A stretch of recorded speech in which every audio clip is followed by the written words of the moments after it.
добар ден. Пладневни вести на Канал Плюс. Информации за актуелните настани во наредните 20 на минути. Почнуваме со најава на делот содржините.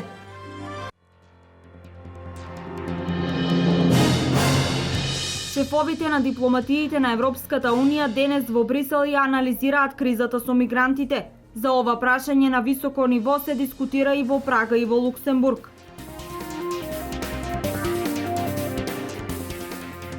Полните училишта и градинки во комбинација со актуелните високи температури се идеална комбинација за ширење зарази. Лекарите со препорака за високо ниво на хигиена. Виница се подготвува за фестивалот на карикатурата Инвиница Веритас. Распишан е конкурс за карикатури. Инвиница Веритас годинава е од 19 до 23 октомври.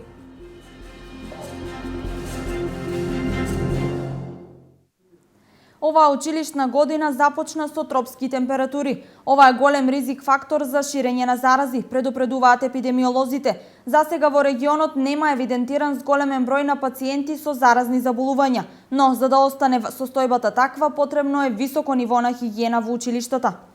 Со почетокот на учебната година, опасноста од заразни болести со оглед на високите температури може да биде ризик за децата во училиштата доколку не се внимава доволно на личната хигиена.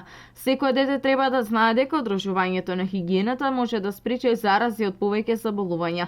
Децата обично на предшколската возраст знаеме дека треба да се едуцираат и да се учат на миењето на раци, дека треба родителите и тие што ги чуваат треба да инсистираат на нивна едукација, пасивно како треба да се употребуваат течните сапуни, додека школските деца треба поактивно да бидат едуцирани и со примери да им се кажува како се одржува личната хигиена, треба во тоалетите да има течни сапуни, средства за дезинфекција и хартиени брисачи. Дека раците, рековме дека и отпорано, дека раците се обично често пренесување на многу заразни болести, меѓу кои што се хепатитот А, значи заразната жолтица, исто така на многу вирусни заболувања, ентероколитите меѓу кои други и многу други заболувања. Особено чистотата на просториите на образовните институции треба да е на високо ниво. Во текот на летниот распуст се изврши дезинфекција на училишните згради. Основните препарати за хигиена во една училишна зграда треба да се неизоставен дел. Значи хигиената која што се луѓето кои што одржуваат хигиеничарите во школските средини кај децата треба да бидат запознаени, едуцирани за средината таму како треба да ја одржуваат хигиената. Луѓето кои што ја одржуваат хигиената во болницата треба да бидат посебно едуцирани. Значи во Европа има сервиси за се различито, значи различно е одржување хигиена во болница, различно е во школски установи, различно е за хигиената која што се одржува во домашни услови. Сега во 21 век, за да објаснуваме дека личната хигиена, дека треба туширање, дека треба миење на раци, дека треба течен сапун, дека сапунот не е дезинфекционо средство, дека сапунот само механички ги отстранува нечистотиите, додека дезинфекционото средство е друго кое што ги убива бактериите. Лекарите препорачуваат училиштата да превземат одредени мерки за хигиена, а тоалетите да се дезинфицираат почесто, односно пред почетокот на часовите, за време на големиот одмор, како и по часовите, се со цел да се спречи ширење на бактерии. Хуманитарни акции за помош на семејствата во социјален ризик се подготвуваат во Штип. Попладнево собирна акција во рамки на проектот Топол дом организира Унијата на жени на ВМРО ДПМН Штип, а наредната недела Сдруженијето Цивитас и Советот на млади организираат собирна акција за учениците во социјален ризик. Унија на жени на ВМРО ДПМН од Штип организира собирна акција Биди хуман донире за социјално загрозените семејства. Хуманитарната акција ќе се одржи на плоштадот на пријателството со почеток во 18 часот, каде сите хумани граѓани ќе можат да донираат се она што не им е потребно, а во исправна состојба и може да послужи на некој друг. Ова акција во склоп на акцијата Топол дом што ја организира Министерството за труд и социјална политика. ги повикуваме сите хумани граѓани да учествуваат во оваа акција и да донираат она што им е повеќе во нивното семејство, во нивното домаќинство, а на некој можеби ќе му биде неопходно, како што е облека, средства за хигиена, играчки можеби, прибор за деца, покуќнина, па дури и мебел, ако имаат парчиња мебел, зошто да не, би можеле да ги донираме онаму каде што им се потребни, односно на оние најранливите категории на семејства во нашиот град. Хуманитарната акција за собирање на училишен материјал за деца од социјално загрозени семејства наредната недела организира и Советот на млади при општина Штип во соработка со Меѓународниот славјански универзитет, Американско катче и Сдруженијето Цивитас.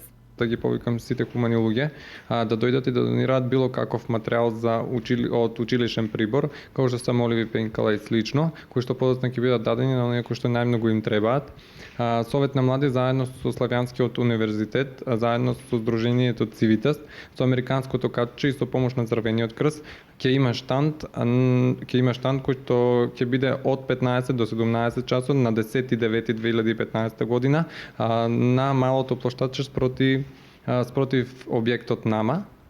Акцијата да предизвикаме нечија насмевка се организира втора година поред. Минатата година со овој проект 23 ученици од основните и средните училишта добија ранец и целосен училишен прибор.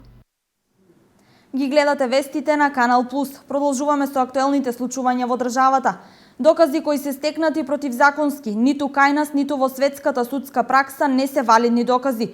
Член 12 од Законот за кривична постапка е недвосмислен за ова, исто како што се и законските регулативи на оваа тема во целиот развиен свет. Откако беа пуштени во јавноста прислушуваните материјали од страна на СДСМ, Македонскиот суд донесе законска одлука за некористење на истите, и тоа користејќи ист правен основ како што се користи во САД и во државите членки на Европската Унија.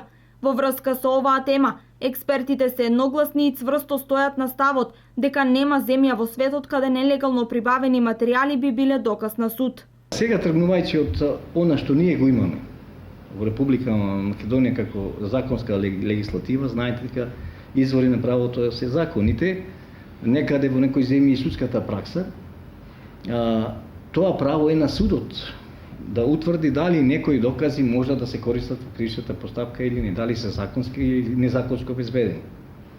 Што значи дека не само во Република Македонија, него и во други земји тоа е судска пракса, да речеме, тоа и дури во Америка, во некои земји на Бенелукс, мислам дека и во Италија, Шпанија, Португалија исто има таква судска пракса, да доколку се утврди дека се на незаконски начин тие прислушувани разговори обезбедени, значи не може да се земат како доказни средства. Ниту македонската легислатива, ниту светската пракса дозволува користење на докази кои биле стекнати спротивно на законот. Во европските земји постојат исти вакви закони како во Македонија, кои не дозволуваат незаконски стекнати материјали да се користат како доказ во суд. Тоа покажува дека и овие европски судови носат и би донеле одлука исто како и македонскиот. Сметам дека треба да се престани со, да речам, дебати, докажување, препуцување меѓу партиско за тоа дали судот имал право или не имал право. Сепак треба се почитуваат законите и судовите во наша држава Македонија, затоа што ако ние не ги почитуваме, нема да очекуваме дека другите ќе не ценат и почитуваат. Согласно законските прописи, односно член 12 од Законот за кривична постапка ја обезбедува надлежноста на судот да може да донесе ваква одлука, секако доколку не постои основано сомнение дека некој дал налог или пак се спроведени некои истражни мерки за да се прислушкуваат телефонски разговори, со што се нарушува приватноста на луѓето, додава Алексовски. Така доказите прибавени со предизвикување на повреда на забраните предвидени со закон не можат да бидат употребени. По повод Денот на независноста на Република Македонија, 8 септември, општина Штип и Црвениот крст организираат заедничка крводарителска акција. Крводарителската акција ќе се одржи во понеделник, 7 септември од 9 до 16 часот во просториите на локалната самоуправа.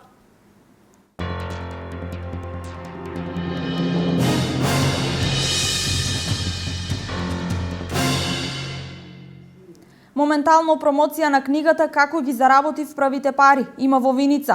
Автор е Александра Велинова, а книгата содржи искуства на 70 спортисти, уметници, дипломати, политичари, манекенки, водителки и бизнисмени. Ова е четврта поред книга на Велинова после стихозбирките Најубавите години, Од дното на душата и Стапки во пустина.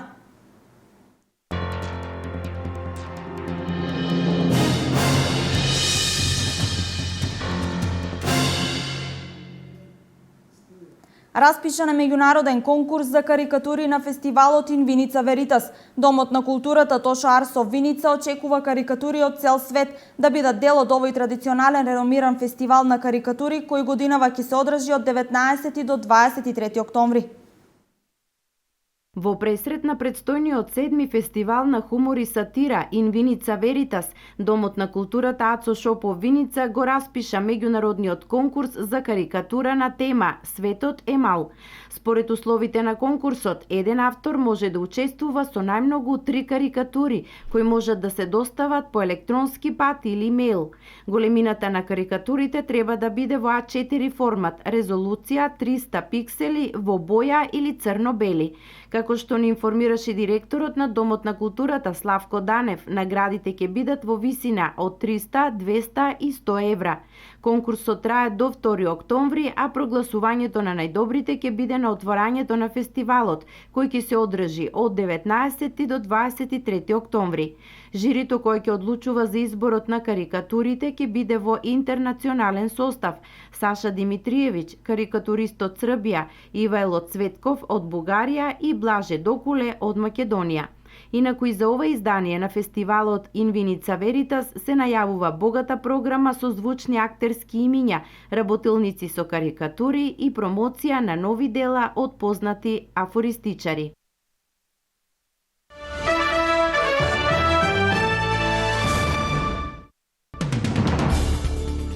Шефовите на дипломатиите на Европската Унија денеска во Брисел ќе разговараат за кризата со мигрантите. Во исто време за ова прашање во Прага ќе дискутираат и премиерите на така наречената Вишеградска група, во која се вклучени Чешка, Унгарија, Полска и Словачка. Членовите на оваа група се главните противници на иницијативата на Франција и Германија за утврдување квоти за прифаќање на мигрантите во земјите членки на Европската Унија. Унгарскиот премиер Виктор Орбан порача дека бегалците се проблем на Германија и најави многу строги контроли на унгарските граници од 15 септември. Орбан изјави дека неговата земја до средината на овој месец ќе донесе пакет со нови регулации кои ќе се однесуваат на мигрантите кои во огромен број пристигнуваат во земјата. Орбан тврди дека унгарците се плашат затоа што Европа не е во состојба да ја контролира ситуацијата. Цветан Цветанов, возачот на камионот Ладилник во кој беа пронајдени телата на 71 мигрант, изјави на суд дека не знаел дека во херметички затвореното возило превезувал луѓе. Тој на сослушувањето во бугарскиот суд негирал дека имал какви било сознанија за товарот кој го превезувал. На Цветанов му е продолжен притворот, а уште 5 мажи, 4 бугари и афганистанец притворени се во Унгарија во врска со овој случај.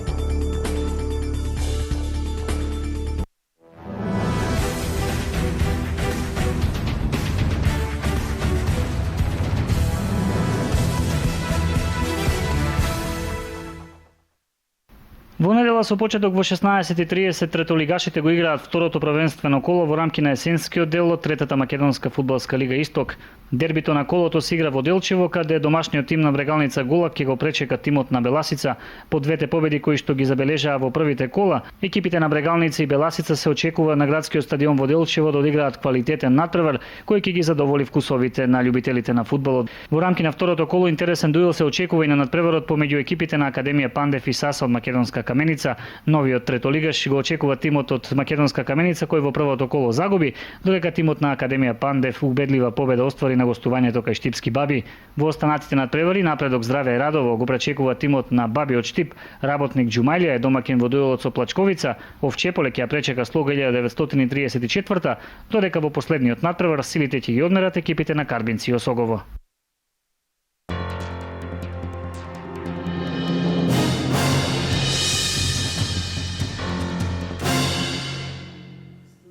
Завршија вестите, следува временската прогноза. Имајте убав ден, со нови информации гледајте не во 16:30.